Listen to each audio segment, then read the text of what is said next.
Hello friends, आज हम पढ़ेंगे topic embryo transfer technology in cattle. Topic शुरू करने से पहले अगर आपने चैनल को सब्सक्राइब नहीं किया, चैनल को सब्सक्राइब कर लें और नोटिफिकेशन बेल पे क्लिक करके उसको भी ऑन कर लें।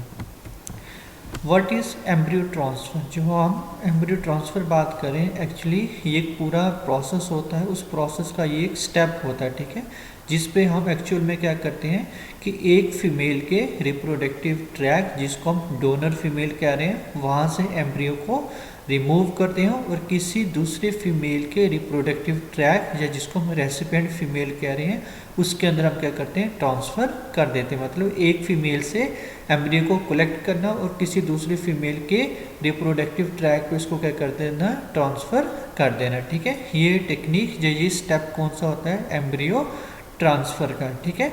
अब ज़रूरी नहीं है कि जो एम्ब्रियो है वो हम किसी रिप्रोडक्टिव ट्रैक ऑफ फीमेल से ही वहाँ से हम रिमूव कर सकें। उस एम्ब्रियो को हम इन विट्रो टेक्निक या इन विट्रो फर्टिलाइजेशन के प्रोसेस से भी ग्रो करवा सकते हैं। देन ग्रो करने के बाद हम उसको ट्रांसफ़र कर सकते हैं कहाँ पे, फीमेल रिप्रोडक्टिव ट्रैक पे, या सोमैटिक सेल क्लोनिंग से भी हम एम्ब्रियो के क्या कर सकते हैं, फॉर्मेशन कर सकते हैं, ठीक है। ज़रूरी नहीं है कि जो एम्ब्रियो है वो फीमेल के रिप्रोडक्टिव ट्रैक से ही कलेक्ट किया जा सके। एम्ब्रियो को हम इन लैब कंडीशन पे भी क्या कर सकते हैं, डेवलप कर सकते हैं। देन फिर उसको हम क्या कर सकते हैं, ट्रांसफ़र कर सकते हैं, ठीक है। अब ये जो पूरा प्रोसेस है एम्ब्रियो ट्रांसफ़र का, इससे हमें क्या बेनिफिट है या इसका मेन ऑब्जेक्टिव जो है, इसके आप कह सकते इम्पोर्टेंस क्या है, वो ये होती है कि ऐसा करने से क्या होता है, ग्रेटर रेट ऑफ कंसेप्शन, ठीक है। जिससे एक तो इनका ग्रेटर रेट होगा कंसेप्शन का, वो पहले से आप कह सकते हो जब हम दूसरे ढंग से इसको काफ़ी इंक्रीज़ कर सकते। नेचुरल तो काफ़ी ये स्लो चलेगा, बट इस कंडीशन से काफ़ी इम्प्रूव हो जाएगा। प्रोजेनी नंबर हम इंक्रीज़ कर सकते हैं। अगर तो नेचुरल ढंग से ब्रीडिंग करेंगे या मेटिंग करेंगे तो उनका जो यंग वंस या काफ को प्रोड्यूस करने का जो नंबर है वो काफ़ी कम रहेगा। बट हम इस प्रोसेस से, एम्ब्रियो ट्रांसफ़र के प्रोसेस से, जो उनका per year number of progeny, जो नंबर ऑफ ऑफस्प्रिंग का जो नंबर है वो भी हम इंक्रीज़ कर सकते हैं। और मोस्टली हम उन फीमेल को भी प्रेफर कर सकते हैं जिनका जीनोटाइप काफ़ी कह सकते हो सुपीरियर हो, और उसी से हम आगे जो आप कह सकते हो ऑफस्प्रिंग है या आगे उनके काफ या उनकी प्रोजेनी की हम क्या कर सकते हैं, जनरेशन कर सकते हैं, ठीक है। इस प्रोसेस से कमर्शियल प्रोडक्शन जो है वो भी काफ़ी इंक्रीज हो जाती है। देन हम इनके जेनेटिक पोटेंशियल को भी काफ़ी क्या कर सकते हैं, इम्प्रूव कर सकते हैं। ये है इसके मेन ऑब्जेक्टिव कि हम एम्ब्रियो ट्रांसफ़र क्यों करते हैं, ठीक है। देन स्टेप्स, जो हमने पहले भी कहा है कि जो एम्ब्रियो ट्रांसफ़र है ये बहुत सारे स्टेप में से एक स्टेप है, ठीक है। अब अगर हम पूरे हम स्टेप की बात करें कि ये पूरी टेक्नोलॉजी है हो कैसे रही है, सबसे पहले हमें क्या करना पड़ता है, सिलेक्शन ऑफ डोनर, ठीक है। ऐसे एक डोनर को सिलेक्ट करना है जिससे हम एम्ब्रियो को क्या कर सकें, कलेक्ट कर सकें, ठीक है।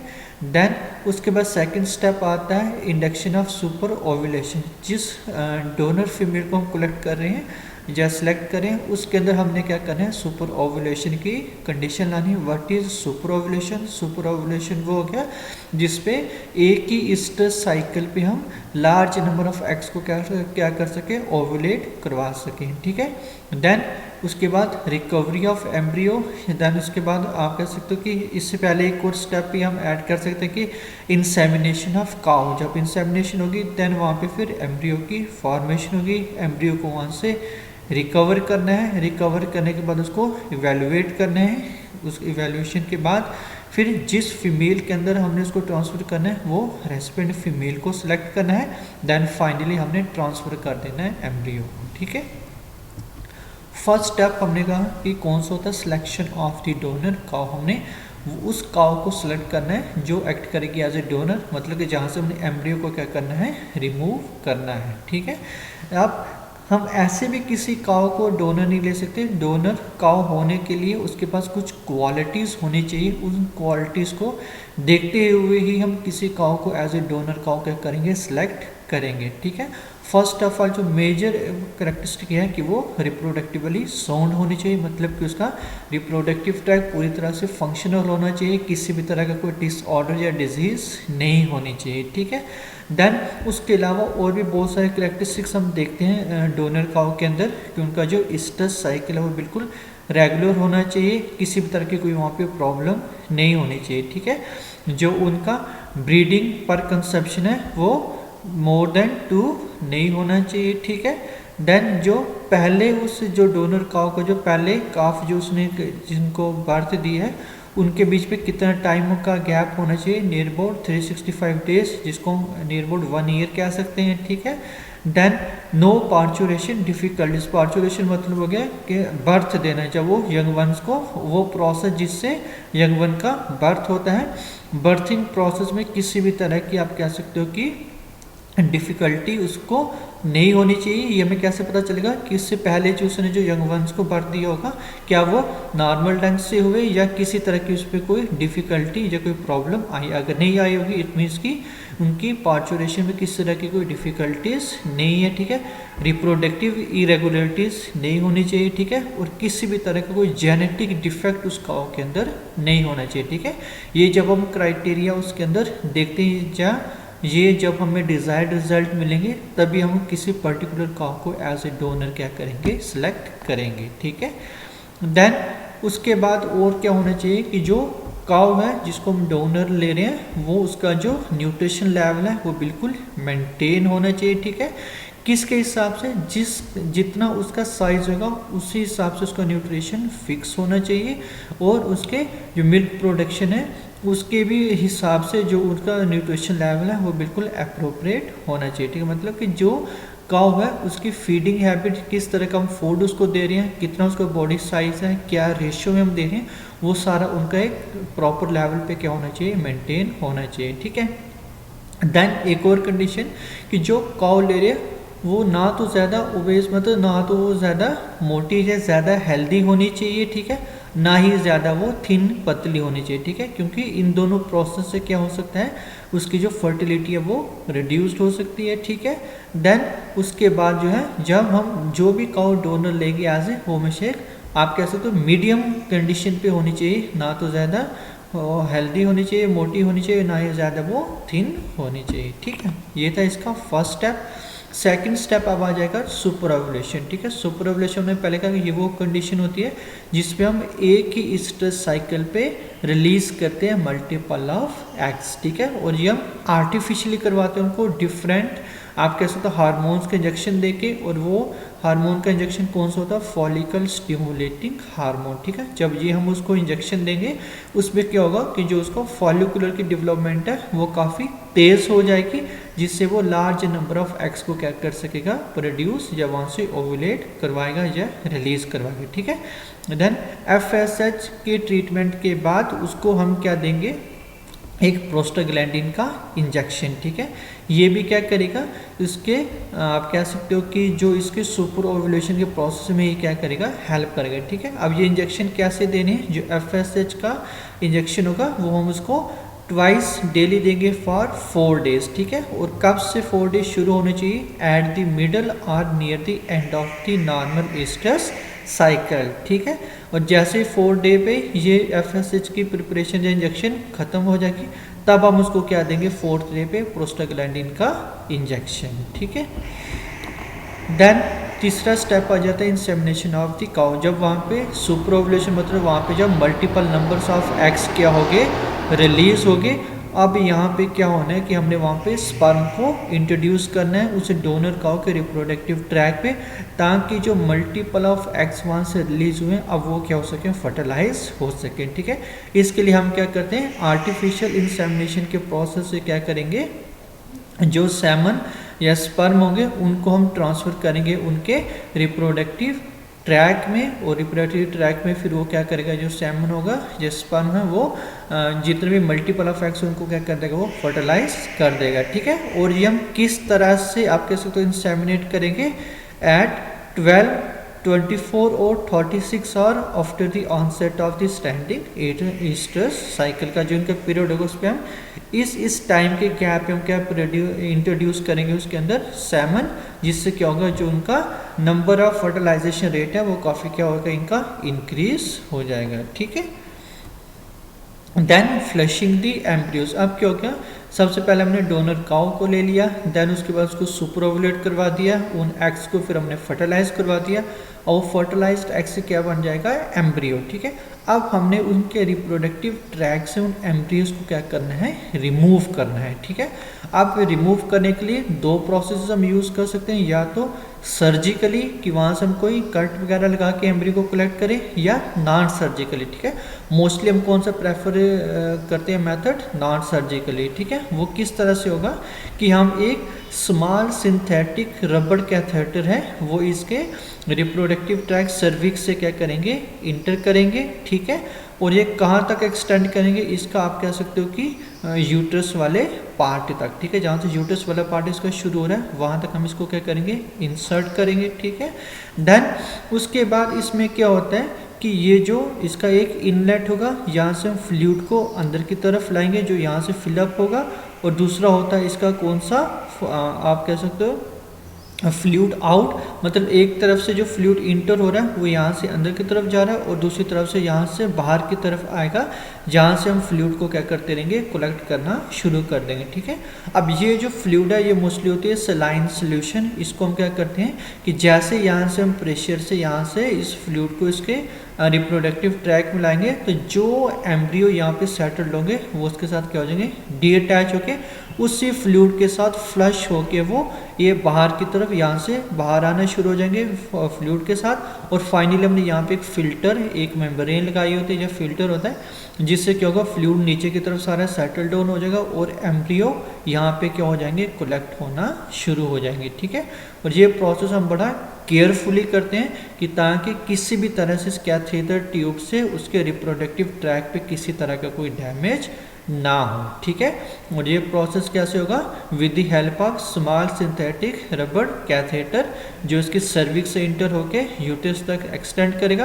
देन फिर हम यहाँ से फ्लूइड को इंसर्ट करेंगे और वो फ्लूइड यहाँ से यूट्रस से एम्ब्रियोज को क्या करेगा, फ्लश करेगा, और वो फ्लूइड प्लस जो एम्ब्रियो है वो फिर यहाँ से सर्विक्स से बाहर आएंगे इस ट्यूब से, और यहाँ पे हम इसको कलेक्ट करना शुरू कर देंगे। ठीक है, और जो यहाँ पे फिल्टर मेम्ब्रेन होगी या फिल्टर होगा उसका पोर साइज स्मॉलर होगा, किससे, एम्ब्रियो से, इसलिए एम्ब्रियो ऊपर की तरफ कलेक्ट होना शुरू हो जाएंगे जिसको माइक्रोस्कोपिकली एब्जॉर्ब भी कर सकते हैं। ठीक है, देन नेक्स्ट स्टेप आ जाता है इवैल्यूएशन ऑफ द एम्ब्रियो। अब जो एम्ब्रियो को तो हमने वहाँ से कलेक्ट कर लिया, क्या वो एम्ब्रियो प्रॉपर पोजीशन पे हैं कि जिनको हम आगे ट्रांसफ़र कर सकें। अब ऐसा नहीं है कि सभी एम्ब्रियो एक ही प्रॉपर डेवलप हो रहे हों, या आप कह सकते हो सभी एम्ब्रियो प्रॉपर डेवलप हो रहे हों, या सबका शेप या उनकी कंडीशन सबकी सेम नहीं हो।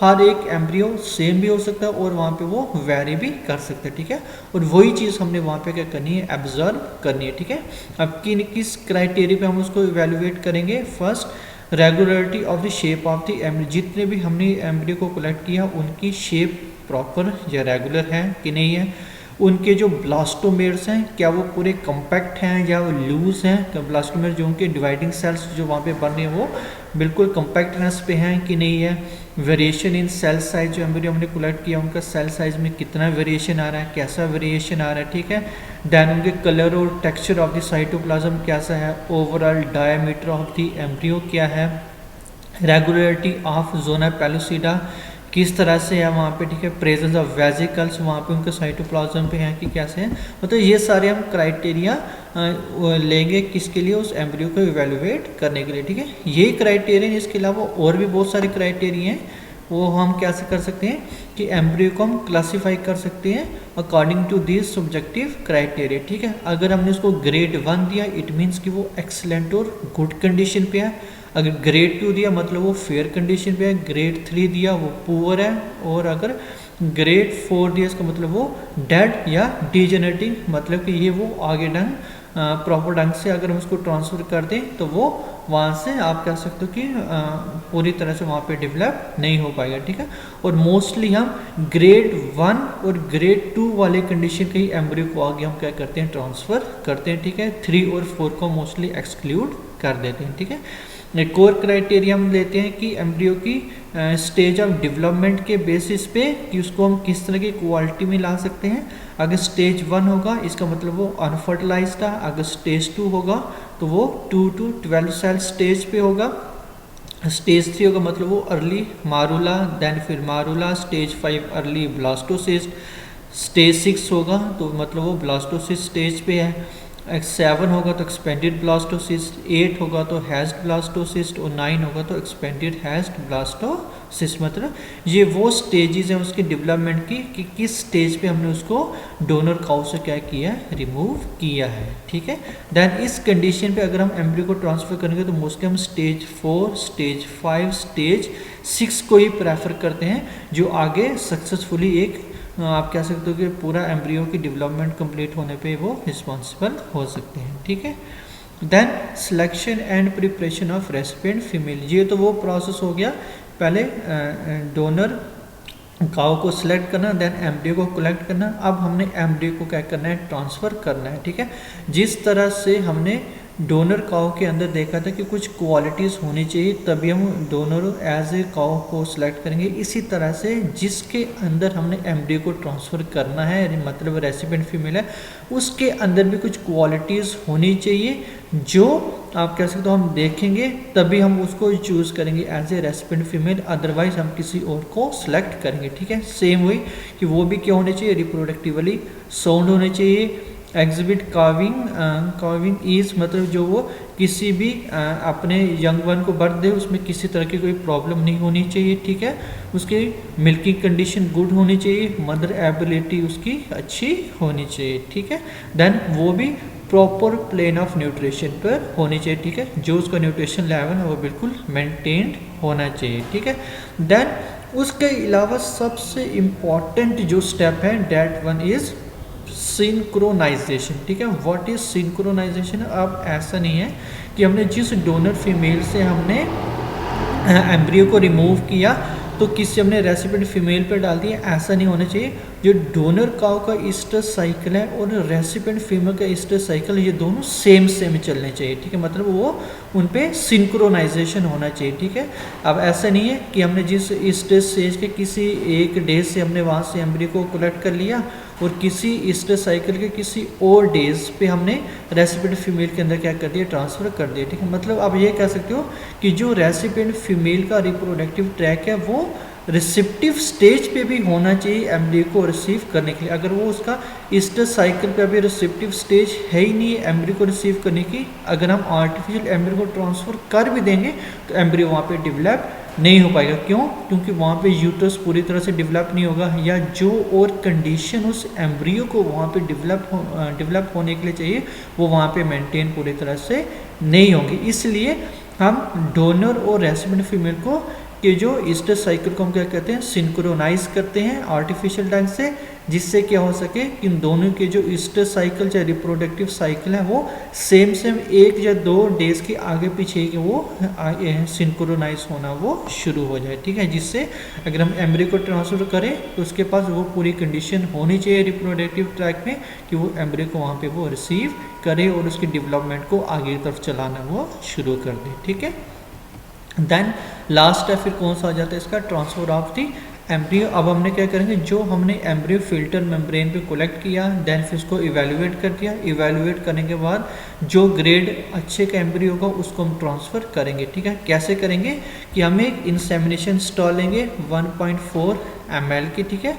उसके अंदर हम एम्ब्रियो को क्या करेंगे, लोड करेंगे, ठीक है। और जो उसका रिप्रोडक्टिव ट्रैक में वल्वा को ओपन करते हुए ये इंसेमिनेशन स्टार या आप कह सकते हैं इंसेमिनेशन गन को हम उसके वल्वा से इंटर करते हुए कहाँ तक इंट्रोड्यूस करेंगे, उसके यूट्रस तक, ठीक है। यूट्रस जहाँ से उसके यूट्रस हॉर्न शुरू हो रहे हैं वहाँ तक हम क्या करेंगे, इंसर्ट करेंगे और आस्ता आस्ता वो जो उसका फ्लूइड होगा उसको हम उसके यूट्रस वाले पार्ट पे क्या कर देंगे, आप कह सकते हो कि एक्सपेल कर देंगे, और उसी फ्लूइड के साथ क्या होगा, एम्ब्रियो भी उनके यूट्राइन हॉर्न तक क्या हो जाएगा, ट्रांसफ़र हो जाएगा। ठीक है, देन वहाँ पे फिर वो सेटल हो जाएगा, सिंक्रोनाइज तो हमने कर दिया, रिप्रोडक्टिव ट्रैक उसका रिसेप्टिव फॉर्म पे आ जाएगा, और एम्ब्रियो को वो रिसीव करके उसकी आगे आप कह सकते हो एम्बेडेड हो जाएगा, और देन वहाँ पे उसकी डेवलपमेंट होना शुरू हो जाएगी। ठीक है, और इस पूरे प्रोसेस को एम्ब्रियो को कलेक्ट करना और उसके बाद फ्लश करने के बाद उसको आगे ट्रांसफ़र करना, इसको हम नियर अबाउट 8 घंटे के अंदर ही हम क्या कर देते हैं, कंप्लीट कर देते हैं। मतलब डोनर काउ से सिलेक्ट करके एम्ब्रियो को रिमूव करके और उसको ट्रांसफ़र करना रेस्पोंडेंट फीमेल पे, ये हम विद इन 8 आवर के अंदर से क्या कर देते हैं, ये पूरा प्रोसेस क्या कर देते हैं, कंप्लीट कर देते हैं। ठीक है, और कुछ कंडीशंस पे वो क्या करते हैं कि जो डिफरेंट स्टेजेस पे जो हमें एम्ब्रियो मिला था उनको हम फ्रीज भी कर देते हैं कि जब हमें उसकी ज़रूरत पड़ेगी तभी हम उसको ट्रांसफ़र करेंगे, अदरवाइज तब तक वो फ्रीज के कंडीशन पे ही रहेगा। ठीक है, वो एक अलग स्टेप आ जाता है फ्रीजिंग ऑफ द एम्ब्रियो, कि जिसको हमने अभी आप कह सकते हो करंटली नहीं यूज़ करना है, इन फ्यूचर यूज़ करना है। तो कौन सी स्टेज पे एम्ब्रियो होगा तो हम उसको फ्रीज कर देंगे, और कौन सी स्टेज पे होगा जिसको हम एकदम से करंट स्टेज पे उसको किसी रेस्पिडेंट फीमेल के अंदर क्या कर देंगे, ट्रांसफ़र कर देंगे। ठीक है, ये इस पूरे प्रोसेस से क्या होगा कि जो एक तो नंबर ऑफ प्रोजेनी हम पर ईयर में काफ़ी ज़्यादा इंक्रीज कर सकते हैं, देन प्लस उनका जेनेटिक मेकअप जो है वो भी हम इसको क्या कर सकते हैं, जेनेटिक पोटेंशियल को भी हम इम्प्रूव कर सकते हैं, कमर्शियल प्रोडक्शन भी उनकी इम्प्रूव होना शुरू हो जाएगी। ठीक है, ये था आज का आपका topic embryo transfer technology in cattle. I hope आपको ये वीडियो अच्छे ढंग से समझ आया होगा। प्लीज़ इस वीडियो को लाइक करें, शेयर करें और चैनल को सब्सक्राइब करना ना भूलें। Thank you.